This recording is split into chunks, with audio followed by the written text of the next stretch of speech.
ភ្ញៀវទេសចរស្រាប់តែសម្លឹងមើលទៅក្រោមជើងដោយភាពភ័យខ្លាចទឹកសមុទ្រស្រាប់តែស្រកទៅវិញយ៉ាងលឿនបន្សល់ទុកតែបាតសមុទ្រទេសស្អាតគ្មាននរណាដឹងថាមានរឿងអ្វីកើតឡើងនោះទេប៉ុន្តែអ្នកពន្លត់អគ្គិភ័យឈ្មោះបាក់បានដឹងភ្លាមថាមានរឿងមិនស្រួលគាត់ក៏ប្រញាប់ក្មេងប្រុសម្នាក់ហើយស្រែកប្រាប់អ្នកគ្រប់គ្នាឲ្យប្រញាប់រត់គេចខ្លួនស្របពេលនោះអ្នកគ្រប់គ្រងប៉មយាមក៏បានចុចប៊ូតុងពណ៌ក្រហមភ្លាមមួយរំពេចនោះសំឡេងស៊ីរ៉ែនប្រកាសអាសន្នយ៉ាងខ្លាំងបានបន្លឺឡើងពីពេញឆ្នេរសេនថាម៉ននៃភ្ញៀវទេសចរចាប់ផ្ដើមរត់ប្រសើចដោយភាពភ័យស្លន់ស្លោចំណែកបាក់ក៏បានក្មេងប្រុសនោះរត់យ៉ាងលឿនចេញពីសួនកំសាន្តព្រោះនៅពេលនេះពីរលោកយក្សកម្ពស់រាប់រយម៉ែត្រពីក្រោយពួកគេកំពុងតែត្រៀមលេបត្របាក់ឆ្នេរទាំងមូលអ្នកដំណើរនៅលើកន្ត្រកវើធ្លាក់ក្នុងភាពអស់សង្ឃឹមយ៉ាងខ្លាំងចំណែកអ្នកគ្រប់គ្រងក៏បានត្រឹមតែដួលអង្គុយលើដីដោយអស់សង្ឃឹមក្នុងគ្រាដ៏គ្រោះថ្នាក់នេះបាក់បានដាក់ក្មេងប្រុសចូលទៅក្នុងបញ្ចូលលក់អីវ៉ាន់តូចមួយរំពេចនោះរលកសមុទ្រត្រួតគ្នាប្រៀបដូចជានាងគ្រាប់ពាន់ក្បាលកំពុងក្រហមដោយលេបត្របាក់រាល់អគារដែលវាឆ្លងកាត់ក្នុងវិនាទីដែលរលកបក់មកដល់បាក់ក៏បានប្រឹងលោតចូលទៅក្នុងបញ្ចូលនោះដែរប៉ុន្តែបញ្ចូលដ៏តូចមួយនេះមិននឹងអាចទប់ទល់នឹងកម្លាំងទឹកដុំហេមីនេះបានគាត់ត្រូវបានទឹកសមុទ្រគួចវិលចុះវិលឡើងរហូតដល់គាត់តោងបានខ្សែភ្លើងមួយទើបអាចងើបផុតពីផ្ទៃទឹកពេលនេះសួនកំសាន្តទាំងមូលត្រូវបានលិចលង់ដោយទឹកសមុទ្រទៅហើយបាក់សម្លឹងមើលជុំវិញដោយក្តីបារម្ភទីបំផុតគាត់បានឃើញក្មេងប្រុសនោះនៅឯបង្គោលភ្លើងគាត់ប្រញាប់ហែទៅរកក្មេងនោះអស់ពីកម្លាំងកាយនេះជាលើកទី1ហើយដែលគាត់ជួយមើលកូនឲ្យមិត្តភក្តិរបស់គាត់ឈ្មោះអេឌីប្រសិនបើមានគ្រោះថ្នាក់អ្វីកើតឡើងគាត់ប្រហែលជាគ្មានមុខទៅជួបអេឌីអស់មួយជីវិតនោះទេទោះបីជានៅចិត្តបង្កាយក៏ដោយក៏ពួកគេទាំងពីរនៅតែត្រូវបានបំបែកចេញពីគ្នាដោយទឹកសមុទ្រដ៏កាចសាហាវក្មេងប្រុសនោះក៏ទប់លែងជាប់ហើយត្រូវបានទឹកគួចយកទ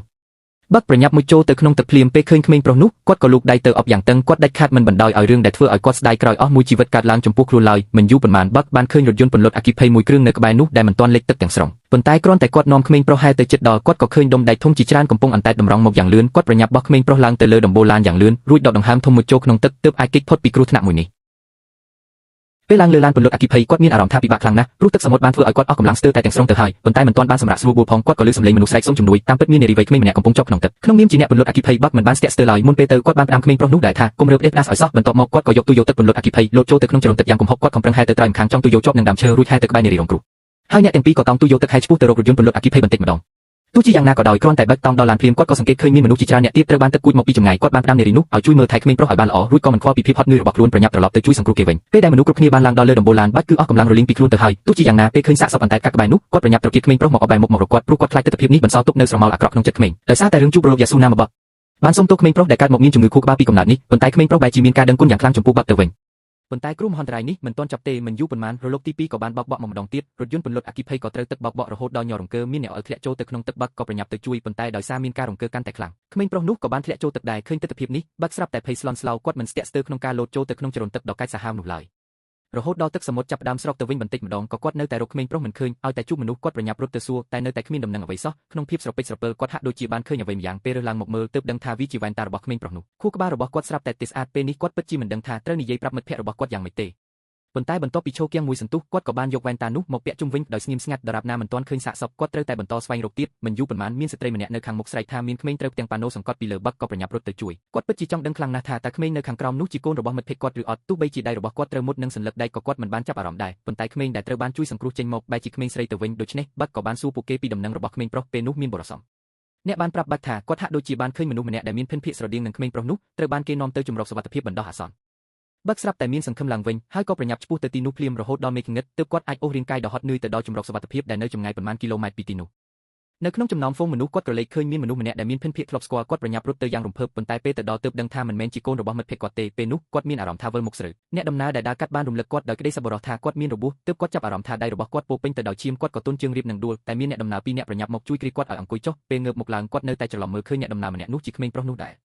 ែរក្នុងស្ថានភាពបែបនេះគាត់រឹតតែមិនអាចសម្រាកបានគាត់ក៏ចាប់ផ្ដើមដើររកតាមស្តង់ពេទ្យម្ដងមួយពេលជួបជាមួយបុគ្គលិកដែលគាត់ត្រាឈ្មោះគាត់ប្រញាប់ចូលទៅសួរបន្ទាប់ពីត្រួតពិនិត្យមើលបុគ្គលិកបានប្រាប់គាត់ថានៅក្នុងបញ្ជីអ្នកនៅរស់រានមានជីវិតមិនមានឈ្មោះក្មេងប្រុសនោះទេហើយបានស្នើឲ្យបាក់ទៅមើលតង់ពណ៌ខ្មៅនៅខាងនោះតង់ដាក់សាកសពគ្រាន់តែឮដូច្នេះបាក់មានអារម្មណ៍ថាវិលមុខចង់ដួលភ្លាមគាត់ពិតជាមិនហ៊ានដើរទៅតង់ពណ៌ខ្មៅនោះទេព្រោះខ្លាចក្រែងទៅឃើញសាកសពកូនរបស់មិត្តភក្តិនៅទីន